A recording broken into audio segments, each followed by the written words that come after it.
የጃኒ አካውንቷ ባንድ ሆኗል። ትናንትና ደግሞ ለአካውንቴን ባን አድርጎታል። እናትና አባቴን ድጋሚ አያሳየኝ እኔ እንደዛ ላረኳትኝ። ሰላም ውድ ቤተሰቦቼ እንዴት ናችሁ? ደህና እንደምትሆኑ ሙሉ ተስፋ አለኝ። አሁንም እንግዲህ አዳዲስና ወቅታዊ ቪዲዮዎች ይዤላችሁ መጥቻለሁ። የመጀመሪያውና እንግዲህ ትኩስ ቪዲዮአችን የሚሆነው የጃኒና የጆን ዳንኤል ይሆናል። በአሁኑ ሰዓት እጅግ በጣም በስፋት እየተዘዋወረ ያለው ጉዳይ ስለሆነ እሱን እናነሳለን። የዋንትያ የፍርድ ቤት ጉዳይ አለ እንግዲህ በቅርቡ እጅግ በጣም አነጋጋሪ የሆነ ጉዳይ ስለሆነ እሱንም ነገር ምናነሳ ይሆናል። እስከ መጨረሻው እኔ ጋር ቆዩ። ሰብስክራይብ፣ ላይክ፣ ሼር በማድረግ ጀምሩት። እንጀምር ጋይስ። የጃኒ አካውንቷ ባንድ ሆኗል። በጣም ነው የሚደብረው። አሁን የተነሳሁት ካልጋ በጣም ደብሮኛል። ምን እንደተፈጠረ አላውቅም። አይ ቲንክ ላይቭ ላይ ያለች ነው ባን የተደረገውና ከዚህ በታች አካውንቷ ታግ አድርጌዋለሁ። ሁለተኛ ባክአፕ አካውንቷ ማለት ነው 700,000 ምናምን ፎሎወር ነው ያለው። 1 ሚሊዮን ፎሎወር ብናደርሰው በጣም ደስ ይለኛል። አራት ፋሚሊ እወዳቸዋለሁ። ቴንክ ዩ ሶ ማች። እንግዲህ ለመፍታት እንሞክራለን። ደውዬ ነበረ እንግዲህ ወደ ስለ ቲክቶክ የሚያውቁ ሰዎች ደውዬ ነበረ ለመመለስ እንሞክራለን ብለውኛል። እሷም ያው በእርግጠኝነት ከነሱ ጋር እያወራች ነው ያለችው እና እስኪ እናያለን። ግን ለማንኛውም ባክአፕ አካውንቷ ፎሎ ማድረግ እንዳትረሱ። እወዳቸዋለሁ። እንግዲህ እንደሰማችሁት ነው ቲክቶከር አዶናይ ማለትም የጃኒ ፍቅረኛ የጃኒ አካውንት ባንድ እንደሆነና ወደ ተለያዩ ሰዎች እየደወለ እያነጋገረ እንደሆነ እናም ደግሞ የጃኒ ሁለተኛ አካውንቷ ፎሎ ማድረግ እንዳትረሱ ነበር ያለውና እንግዲህ እንደምታውቁት ትንሽ ቆየት ያለ ነገር አለ። እሱ ምንድነው?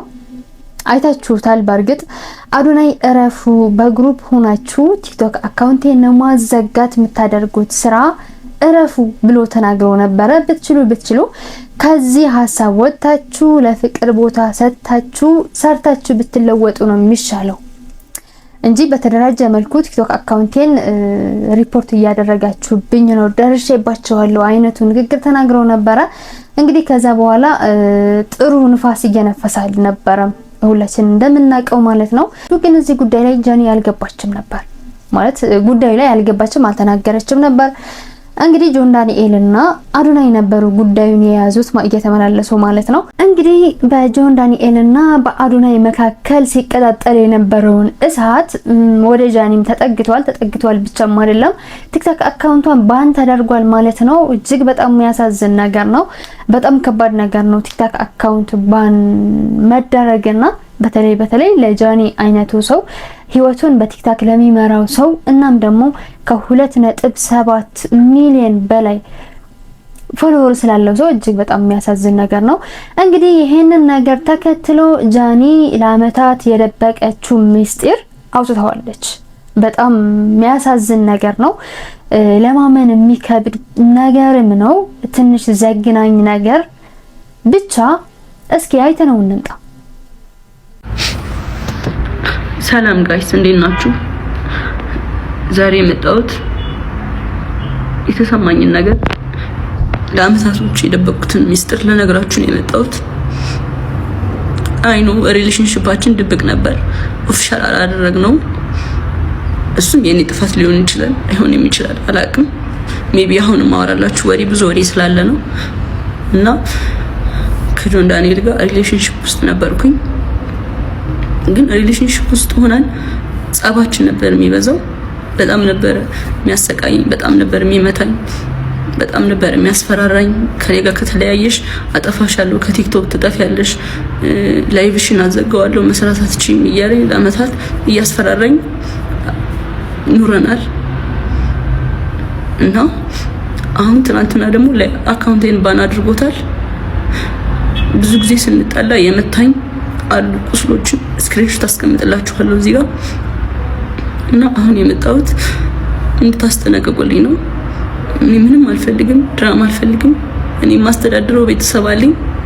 እኔን የሚጠብቁ ከኔ የሚጠብቁ ቤተሰቦች አሉ። ለነሱ ነው የምኖረው እና እንዲያልፍልኝ ለእናንተ መናገር ፈልጋለሁ እና አመሰግናለሁ። አካውንቴ ባን ሆኗል። ከዚህ በፊት ዋርኒንግም ኑሮ ታያቅም ታውቃላችሁ። አሁን ትናንትና ማታ 9 ሰዓት ላይ ነው የተዘጋው። ምንም አድርጌ አይደለም እና ከአመታት በፊት ላይቬን ሁሌ ነበር የሚያዘጋብኝ። ይሄ ማስረዳለ ቲክቶክ ላይ ብዙ የሚያውቁኝ ሰዎች አሉ፣ እነሱም ያውቃሉ። ሁሌ ላይቬን ያዘጋው ነበር። ሁሌ ነበር የምማጸነው ለምንድን ነው ላይቬን የምታዘጋው እያልኩት እና ስንጣላ በሱ ነበር የሚያስፈራራኝ። ላይቬን እያዘጋ ነበር የሚያስፈራራኝ። ምንም አታመጭም እያለኝ ይሄንን እናቱም ታውቃለች፣ እህቱም ታውቃለች፣ ሁሉም ቤተሰቦቹም ያውቃሉ እኔን አብዩዝ እንደሚያደርገኝ እና አሁን የመጣሁት በቃ እንዲጠነቀቅልኝ፣ እንዲያርፍልኝ፣ እንድታሳርፉልኝ ነው። አመሰግናለሁ። እንደሰማችሁት ነው ከጆን ዳንኤል ጋር የፍቅር ሪሌሽንሺፕ ውስጥ ነበርን። ነገር ግን ኦፊሻል አላረግነውም ነበረ። እናም በዛን ሰዓት በጣም ብዙ ነገሮች ያደርስብኝ ነበር፣ ይደበድበኝ ነበር፣ ይመታኝ ነበር፣ ላይቭ አካውንቴን ያዘጋብኝ ነበር። ሁሌም እንደተጣላን ነበረ። ተፋቅረን ከምናሳልፈው ሰዓት ምንጣላበት ጊዜ ይበልጥ ነበር። ሁሌም ለምንድነው አካውንት የምታዘጋልኝ እያልኩኝ ማጸኑ ነበረ እና እሱ ነው ያዘጋብኝ። ጆን ዳንኤል ነው ያዘጋብኝ። የድሮ ፍቅረኛዬ ነው እንደዚህ ያደረገኝ እያለች ነው እንግዲህ ቲክቶከር ጃኒ ማለት ነው። እንግዲህ ጆን ዳንኤል ይሄን ስራ ሰርቶ ከሆነ እንደዚህ አቢዙ እያረጋት ከነበረ በጣም የሚያሳዝን ነገር ነው። በጣም የሚያስጠላ ነገር ነው። ዘግናኝ ነገር ነው። በአሁኑ ሰዓት ለፍቅረኛ ለሴት ልጅ እንደዚህ አይነት ተግባር በጣም የሚያስጠላ ነገር ነው ማለት በጣም ነው የሚያስጠላው። ብቻ ቪዲዮ ጃኒ ካጋራችሁ በኋላ እንግዲህ ቲክቶክ ላይ በጣም በስፋት ሲዘዋወር ነው ያመሸው ማለት ነው። በጣም በስፋት በጣም ብዙ ሰዎችም ለጆን ዳንኤል ቅሬታቸውን እየገለጹለት ይገኛሉ። እንዴት እንደዚህ ታደርጋለህ? እንዴት ሴት ልጅን በዚህ መልኩ ትመታለህ? እንዴት በዚህ መልኩ ታስፈራራታለህ? እያሉ በጣም ብዙ ሰዎች እንግዲህ ቅሬታቸውን እያሰሙ ይገኛሉ። ቲክቶከር ጃኒ ይሄን ቪዲዮ ካጋራች በኋላ ሊያሾው ለጆን ዳንኤል በቀጥታ በላይቭ ላይ ስልክ ደውላ አንተ ነህ እንደዚህ ያደረክ ወይ እንደዚህ አድርገሃል ወይ ብላ ስትጠይቀው የሚያሳይ ቪዲዮ አብረን እንየው። አካውንቷን አንተ ነህ ያዘጋኸው? ኧረ እኔ በምን አቅሜ ዝም ብሎ እኮ ደደብ ሰው እኮ ነው እንደዚህ የሚያስበው እኮ። እሺ አሁን ምንድን አሁን ለኔ ላይቭ ላይ ነበርኩኝ። አሁን አይ ዶንት ኖ አላውቅም፣ እሱን አላውቅም። ጆዬ ልንገርክ፣ አሁን ላይቭ ላይ ነኝ እኔ ኦንላይን ሆኜ ቲክታክ ላይ አይ ቲንክ ጃኒ ገብታ አካውንቷ ተዘግቶባታል። አካውንቷ ተዘግቶባታል አይደል? ቤተሰብ አካውንቷ ተዘግቶባታል። አዎ አካውንቷ ተዘግቶባት ላይቭ ላይ ገባች። ላይቭ ላይ ደግሞ በኔ እንጃ አይ ዶንት ኖ ሪከርድ የተደረጉ ቪዲዮዎች እያየው ነው ጆዬ። አሁን አጠጋ አንተ ፕሮግራም ላይ እንደሆን ካውቃለሁ። አጠገብ ስልክ ካለ ግን ግባና ቼክ አድርግ። አሁን ግባና ቼክ አድርግ። አንተ ግን እሺ ቆይ አንዴ። እሺ ቤተሰብ ባይ ዘ ዌይ ራሷ ጃኒንም እንደዚህ ደቃታለሁ። እንግዲህ እንደሰማችሁት ነው ሊያሾው ጆን ዳንኤል ጋር ስታወራ አንተ ነህ ወይ የጃኒን አካውንት ያዘጋህባት ብላ ስትጠይቀው እኔ አይደለሁም፣ እኔ እንደዚህ አይነት ስራ አልሰራም፣ ይሄም የደደብ ስራ ነው ብሎ ነበር የመለሰላትና እንግዲህ ስህተቱ የሷ ነው ወይም ደግሞ የሱ ነው ማለት አንችልም። ቀድሞ ባለቀሰም መፍረድ ጥሩ አይደለምና እናም ደግሞ ይሄን ክስተት እንግዲህ ከተፈጠረ በኋላ ጆን ዳንኤል የሰጠው ሐሳብ አለ በራሱ ቲክቶክ አካውንት የለቀቀው ማለት ነው። መልስ ሰጥቷል ቲክቶከር ጆን ዳንኤል። እሱንም ላሰማችሁ። ቤተሰቦች እውነቱ እንዲወጣ ስለማይፈልጉ ሪፖርት ስለሚያደርጉት ሁላችሁም ኮፕሊንግ አድርጉት። ጎንደር እንግዲህ ከፍቅረኛዋ ጋር ሆና ያወራች ነው። ይሄ እሱ ሳሎን ሆኖ እሷ ሽንት ቤት ተደብቃ ይመጣል። እሱ መጨረሻ በደዌራ ጉቴን ሰው እንዳይመጣብኝ ስለማልኳት በቃ ቻልኩኝ ዘጋሁት።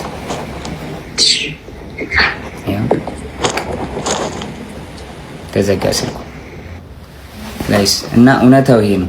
ከዚህም በኋላ እንግዲህ እዛ ይበጠበጣል። ጎንደር ላይ ቲንክ እየሰማት ነበር። እሱ ተበጠበጠ፣ ተደወለልኝ እኔ ጋር።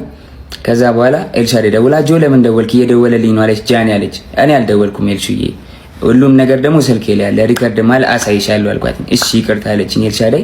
ከዛ ሳስበው እኔ አልደወልኩም ካልኩኝ እሷ ደውላ ከሆነ ትበጣበጣለች። ሪሌሽንሺፑ እንዲበጠበጥ እንዲለያዩ አልፈልግም። እኔ ደግሞ ቢኮዝ የጀመርኩት የራሴ ህይወት አለ፣ ድጋሚ መበጥበጥ አልፈልግም።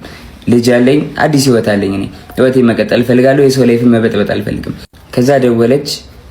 እሱም እየሰማህ ነው ምንድነው አለችኝ። መበጠጥ ስላልፈለኩ ውክልና ሰጥቻታለሁ። የባንኪን መኪና የገዛሽ ጊዜ 1 ሚሊዮን ብር ሰጥቻት ነበር። እስር ቤት በነበርኩበት ሰዓት ትራንስፈር ማድረግ ስለማልችል 1 ሚሊዮን ብር ከባንኬ ላይ ውክልና ሰጥቻት እንትን ብላ ነበርና ውክልናው አልተነሳም።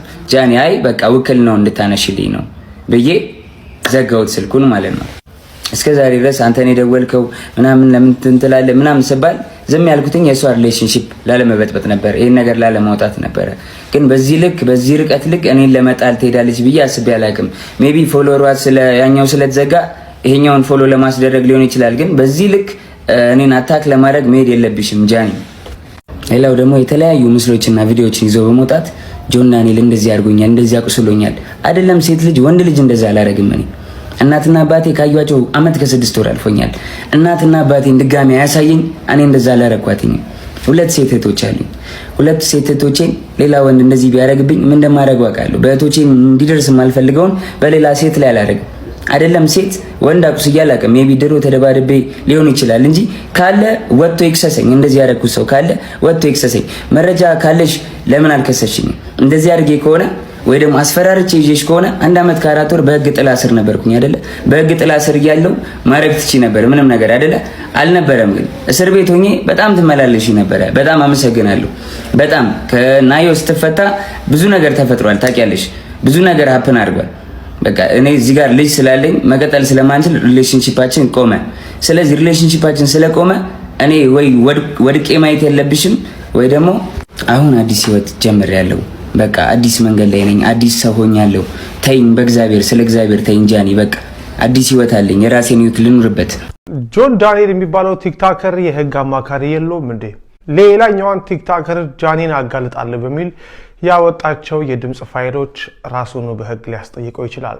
ዝርዝሩን በአጭሩ ላቀርብላችሁ። በቲክቶክ መድረክ ታዋቂ የሆኑት ስመኝ ገብሩ ወይም ጃኒና ጆን ዳንኤል እርስ በርስ ያቀረባቸው የቪዲዮ ምስክርነቶች በማህበራዊ ሚዲያ ከሚሰጠው ስሜታዊ ምላሽ ባለፈ የሀገሪቱን የወንጀል ህግና የኮምፒውተር ወንጀል አዋጅን የሚፈትኑ ጉዳዮችን ይዘው መጥተዋል ይላሉ የዛሀበሻ የህግ አማካሪ። ጉዳዩ በዋነኝነት በ3 መሰረታዊ የህግ ነጥቦች ላይ ያጠነጥናል። አንደኛም የአካላዊ ጥቃት ክስና የማስረጃ ክብደት። ጃኒ በጆን ዳንኤል ላይ ያቀረበችው የአካላዊ ጥቃት ክስ ቲክቶከሯ ጃኒ በጆን ዳንኤል ላይ ያቀረበችው የአካላዊ ጥቃት ክስ በኢትዮጵያ የወንጀል ህግ አንቀጽ 555 እና ተከታዮቹ ላይ በተቀመጠው አካላዊ ጉዳት ማድረስ በሚለው ድንጋጌ ሊታይ የሚችል ነው። ጃኒ በማስረጃነት ምስሎችን ወይም ስክሪንሻት አቅርባለች። ሆኖም በህግ ረገድ እነዚህ ምስሎች በምን ሁኔታ መቼና በማን እንደተፈጸሙ በፎረንሲክ ምርመራ መረጋገጥ ይኖርባቸዋል። ጆን ዳንኤል ድርጊቱን በመካድ መረጃ ካለሽ ለምን አልከሰሽኝም የሚል ጥያቄ አቅርቧል። ይህም ተበዳዩም ጥቃቱ በደረሰበት ወቅት ለህግ አካል ያላመለከተች መሆኑን እንደ መከላከያ ሊጠቀምበት እንደሚችል ያሳያል። የዲጂታል ማስፈራሪያና የኮምፒውተር ወንጀል ጃኒ አካውንቴን አዘጋዋለሁ ከቲክቶክ አጠፋሻለሁ የሚል ማስፈራሪያ ይደርስብኝ ነበር ማለቷም በኢትዮጵያ የኮምፒውተር ወንጀል አዋጅ ቁጥር 958/2008 ስር የሚወድቅ ጉዳይ ነው። የህጉን አንድምታ ስንመለከት አንድ ግለሰብ በማህበራዊ ሚዲያ ላይ ያለውን የስራ እንቅስቃሴ ወይም ተጠቃሚነት በህገ ወጥ መንገድ ለማስተጓጎል መሞከር ወይም ማስፈራራት የወንጀል ጠያቂነት ያስከትላል። ጃኒ አካውንቷ የተዘጋው በሱ አማካኝነት እንደሆነ ብትገልጽም ጆን ዳንኤል ግን ለማዘጋቱ ማስረጃ የለም በማለት ተከራክሯል። ይህ ነጥብ በቲክቶክ ኩባንያ ቴክኒካዊ ሪፖርት ካልተረጋገጠ በስተቀር ለህግ አስቸጋሪ ሊሆን ይችላል። 3 ዋናው ጉዳይ የግል ሚስጥርን ይፋ የማድረግና የስም ማጥፋት ወንጀል። በጆን ዳንኤል በኩል የቀረበው የድምጽ የተቀዳ ማስረጃና የጃኒን የግል ህይወት የሚመለከቱ ንግግሮች በህጉ አኳያ በጥንቃቄ መታየት ያለባቸው ጉዳዮች ናቸው። በህገ መንግስቱ አንቀጽ 2026 መሰረት የማንኛውም ሰው የግል ህይወት የመከበር መብት አለው። አንድን ግለሰብ ለማዋረድ ወይም ስሙን ለማጥፋት ታስቦ የግል ግንኙነቶችንና ድምጾችን ይፋ ማድረግ በህግ ሊያስጠይቅ የሚችል ድርጊት ነው። ጆ ያቀረባቸው የጃኒ ድምጾች በጃኒ እውቅና የተመዘገቡ ካልሆኑ በፍርድ ቤት እንደ ማስረጃ የመቀበል እድላቸው አነስተኛ ከመሆኑ በላይ ያለ ፍቃድ ድምጽ መቅዳት በሚል ተጨማሪ ክስ ሊቀርብበት ይችላል። እኔ እህቶች አሉኝ። በእህቶቼ ላይ እንዲደርስ የማልፈልገው ነገር ጃኒ ላይ አላደርስምም አላደረስኩምም። ወላጆቼን አያሳየኝ ብሎ ነበር እንግዲህ የማለው ማለት ነው። አሁንም ስለማለ ምንም ነገር አላደረገም ማለት አይደለም። ስለተናገረ ምንም ነገር አላደረገም፣ አይ ይሄማ እንደዚህ ያለ ምንም ነገር አላደረገም ማለት ነው ብለን የምታለፍ ነገር አይደለም። ጃኒም ስለተናገረች ልክ ናት እኮ ምናምን ማለት የለብንም። ማንጋ እውነት እንዳለ እነሱና እግዚአብሔር ብቻ ነው የሚያውቁት። ግን ደግሞ አንዳንዴ ኦሬዲ ያለፈ ታሪክ ከሆነ ያለፈ ታሪክ ነው። አሁን እሷም አዲስ ህይወት ጀምራለች፣ እሱም አዲስ ህይወት ጀምሯል። እንደሰማችሁት አዲስ ህይወት ጀምሬያለሁ፣ የራሴን ኑሮ እየኖርኩኝ ነው ተይኝ ነበር ሲል የነበረውና እንደዚህ ከሆነን በቃ ካለፈ አለፈ እኮ ኦሬዲ ታሪክ ነው መሆን ያለበት። እሱ አሁን ያለነው ህይወት ነው። አሁንም ነጋችንንም ሊሆንልን የሚችለው እንጂ ያለፈ ታሪካችን በጭራሽ አሁን ላይ ተጽዕኖ ሊፈጥርብን አይገባም። እንደዛ አይነት ሰዎች ባንሆንም ተመራጭ ነው። እንግዲህ ሁኔታዎችን በዚህ መልኩ እየቀጠሉ ይገኛሉ። መጨረሻ ላይ ምን ይፈጠር ይሆን አብረን የምናየው ጉዳይ ይሆናል ማለት ነው። ሌላኛው በዚህ ሳምንት እጅግ በጣም አነጋጋሪ የነበረ ጉዳይ የቲክቶከር ዋንቲያ ሰሎሞን ጉዳይ ነበረ። እንግዲህ መጀመሪያ ያለቀሰች ቪዲዮ ሰራች። ደክሞኛል፣ አቅቶኛል፣ ህይወቴን መምራት አልቻልኩም የሚል አይነት ቪዲዮ ከሰራች በኋላ በጣም ብዙ ሰው ተቀባበለው። በጣም ብዙ ቪዲዮዎች ተሰሩበት። ከዛ በኋላ አንዳንድ ነገሮች መውጣት ጀመሩ ማለት ነው። ከደቡብ አፍሪካ የመጣ ልጅ አብሮ ቪዲዮ ሰሩ ምናምን። ከዛ ጸቡ ደግሞ በሴትነቷ ምክንያት እንደተጀመረና አሁን ላይ እንግዲህ በጣም በትልቅ ረብሻ እንደሆኑ ምናምን ታወራ። በጣም ብዙ የላይቭ ሪካርዶችም ሲዘዋወሩ ነበረ። አይታችሁታል ብዬ አስባለሁ። በጣም ብዙ ቪዲዮ ስለተሰራ ማለት ነው። አሁን ደግሞ ምን አለ የልጇና የልጇ አባት ጉዳይ በፍርድ ቤት ተይዞ ነበር። እሱ ምንድነው የልጇ አባት ልጄን አላሳይ ብላኛለች፣ መብቴን ከልክላኛለች ብሎ እንግዲህ ከሷት ነበረ። እንግዲህ ፍርዳቸውን ተቀብለዋል። የልጅ ማሳደግ መብት ሙሉ በሙሉ ለእናቷ ማለትም ለዋንቲያ ሰሎሞን እንደተሰጠና አባቷ ደግሞ በሳምንት አንድ ቀን ማለትም እሁድ ከ4 ሰዓት እስከ 11 ሰዓት ሂዶ ማየት እንደሚችል፣ ከዛ ውጪ ግን ማየትም መሄድም እንደማይችል ተነግሮታል። እስኪ ዝርዝሩን ላሰማችሁ። ወይ ጉድ አትሉም? የቲክቶከሯ ዊንታና ሰለሞንና የልጇ አባት ፍጥጫ በፍርድ ቤት የመጨረሻ ውሳኔ አገኘ። ምንድነው የተፈጠረው? መረጃውን በዝርዝር በአጭሩ አቀርብላችኋለሁ። ያለ ፍላጎቴ በልጅነቴ እናት ሆኛለሁ በሚል ወደ ሚዲያ መታ መናገር የነበረችው ዊንታና ሰለሞን በፍርድ ቤት መከሰሷ ተሰማ። ከሳሽ ደግሞ የልጇ አባት አቶ አላዛር በለጠ ነው። ዘሀበሻ እጅ የገባው የክስ ዝርዝር እንደሚያስረዳው አቶ አላዛር ለፍርድ ቤት ባቀረቡት አቤቱታ ልጄን እንዳልንከባከባትና እንዳልጎበኛት ዊንታናም ከልክላኛለች፣ ደብቃብኛለች ብለዋል። ከዚህም ባለፈ ዊንታና ህፃኗን ለእድሜዋ የማይመጥኑ ማስታወቂያዎች ላይ በማሳተፍ ወደማይፈለግ ተግባር እየዳረገቻት ነው ሲሉ ከሰዋል። ዊንታና ሰለሞን በበኩሏ ለክሱ ምላሽ ሰጥታለች። ከዚህ ቀደም አባትነቱን ክዶ የተከራከረ ሰው ነው። አሁን ልጅ ለመረከብ የሚያቀርበው ጥያቄ ቅን ልቦና የጎደለው ስለሆነ ውድቅ ይደረግልኝ ስትል ተሟግታለች። ልጇን የሚጎዳ ቪዲዮ እንዳልሰራችም አስተባብላለች። ጉዳዩን ሲመረምረው የቆየው የፌዴራል መጀመሪያ ደረጃ ፍርድ ቤት በመጨረሻም ውሳኔ ሰጥቷል። አቶ አላዛር የልጅቷ አባት ከመሆናቸው አኳያና የልጅቷን መብት ግምት ውስጥ በማስገባት አባትየው በሳምንት አንድ ቀን ማለትም ዘወትር እሁድ ከጠዋቱ 4 ሰዓት እስከ 11 ሰዓት ድረስ ዊንታና ቤት በመሄድ ልጃቸውን እንዲጎበኙ ወስኗል። ፍርድ ቤቱ ለአባትየው የወሰነውን ውሳኔ እንዴት ተመለከታችሁት? እንግዲህ ዝርዝሩን እንደሰማችሁት ነው።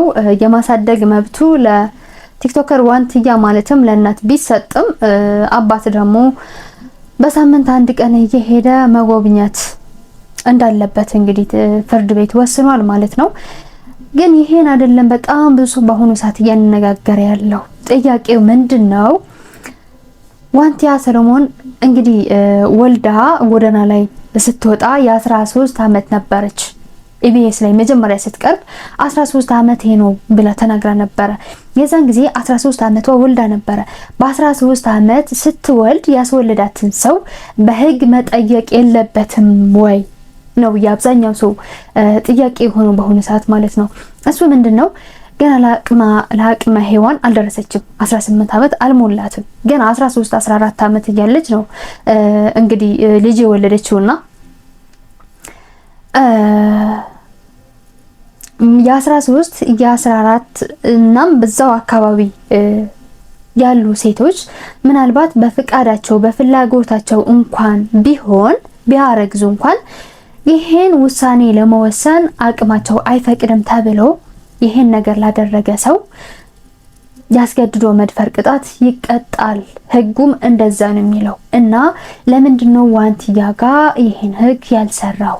የብዙዎች ጥያቄ የሆነው ይሄ ነው። እስኪ በዚህ ጉዳይ አንድ ቪዲዮ ላሰማችሁ። እቺን ነገር እንድታዳምጡኝ ላስቸግራችሁ። እንዲህ ይላል። አንዲት ህፃን ላይ አስገድዶ መድፈር ከተፈጸመ ድርጊቱ የተፈጸመው ያለ ማስገደድ ወይም በስምምነት ቢሆን እንኳን እንደ አስገድዶ መድፈር ይቆጠራል። ምክንያቱም ህጉ ከ18 ዓመት በታች ያለች ህፃን ለማንኛውም ወሲባዊ ድርጊት ፍቃድ የመስጠት ብቃት የላትም ብሎ ስለሚያምን ነው ይላል። በሴት ጾታ የተጠቀሰው ለወንድም ያገለግላል። እንግዲህ አንድ 18 ዓመት ያልሞላት ልጅ በፍላጎቷ ቢሆን እንኳን ከአንድ ወንድ ጋር 18 ዓመት ካለፈው ወንድ ጋር ወሲባዊ ድርጊት ከፈጸመች በስምምነት ቢሆን እንኳን እንዳስገድዶ መድፈር ይቆጠራል ይላል ህጉ። ወዴት ሊሄድላችሁ መሰላችሁ? ሰሞኑን ጫጫታ ስለፈጠረው ስለ ዋንትያ ሰለሞን ጉዳይ አንዳንድ ነገር ልበል ብዬ ነው። ምክንያቱም የህግ ሰዎች ለምን እንደሆነ በማላውቀው ጉዳይ አፋቸው ተለጉሟል። ይሄኔ መኪናው ስለሚደረግ ወሲብ ቢሆን ኖሮ አንደኛ አስተያየት ሰጪዎች እነሱ ነበሩ። ያቅማችንን እንሞክር። ፍርድ ቤት የዋንትያ ልጅ አባት ከእሁድ 4 ሰዓት እስከ 11 ሰዓት ድረስ ልጁን የመጎብኘት የማየት መብት አለው ብሎ በይኖለታል። መብት አለው ማለት ዋንትያ ልጇን የማሳየት ግዴታ አለባት ማለት ነው። ይሄ እንግዲህ እንዴት የሚል ጫጫታ ፈጥሯል። ይሄ ትክክለኛ ውሳኔ ነው። እንዴት እንደሆነ እንገራችሁ። ሰውየው የልጅቷ አባት ወንጀለኛ ቢሆን እንኳን ጤነኛ እስከሆነ ድረስ ልጁን የመጎብኘት መብት አለው። ዋናው ችግር የቱ ጋር መሰላችሁ? ልጅቷም ልትገነዘቡ ያልቻለችው ነገር ይሄ ሰውዬ ልጅቷን ከዋንትያ ጋር ሲያድር 13 ዓመቴ ነው ብላ ነበር ልጅቷን ስታረግዝ አግኝቷል። ዋንትያ በፈቃደኝነት አብራው ወሲባዊ ድርጊት የፈጸመች ቢሆን እንኳን ህጉ ህገወጥነትን ያስከትልበታል፣ እንደ አስገድዶ መድፈር ይቆጥራል። ይሄ ሰውዬ አግኝቷል ወይ ነው ዋናው ጥያቄ የሚሆነው። ስለዚህ ይሄን ነገር በአካባቢው የሰውየው ባለበት አድራሻ ለሚመለከታቸው የህግ አካል ሴቶች ጉዳይ ምናምን ማመልከት ብቻ ነው የሚጠበቀው። ይሄን ጫጫታ በዜሮ ጨረሽው ማለት ነው። በእርግጥ የሰውየው ዱዱምነት እንዳለ ሆኖ በዚህ አጋጣሚ አንዳንድ ነገር ማለት እገደዳለሁ። ይሄ ሶሻል ሚዲያ ማለት ማስረጃዎችን ይዞ የሚቆይ ነው። የተለያዩ ከዚህ በፊት ያልናቸውን ነገሮች ማስረጃዎችን ይዞ ይቆያል። ዛሬም ላይ ዋንትያ ሰለሞን ከዚህ በፊት ያደረገቻቸውን ነገር የተለያዩ ሰዎች ይዘው እየወጡ ነው ያሉት። ምን ማለት ነው ይሄ?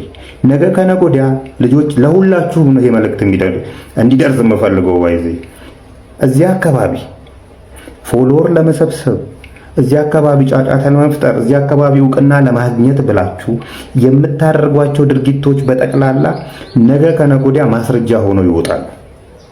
ልጆቻችሁ የሚያፉባችሁ እናቶች፣ ልጆቻችሁ ቤተሰቦቻችሁ የሚጠየፏችሁ አባቶች እንዳትሆኑ ሁላችሁም ጥንቃቄ እንድታደርጉ በዚህ አጋጣሚ መልእክቴ ይድረሳችሁ። እንግዲህ እንደሰማችሁት ነው። ዋናው ነገሩ የአባትነት የመጎብኘት ጥያቄ ሳይሆን እዚህ ጋር መነሳት ያለበት መጀመሪያ ዋንትያ ሰለሞን ስታረግዝ የነበረችበት እድሜ ሰውየውን ወይም ደግሞ የልጇን አባት ሊያስቀጣው ይችላል።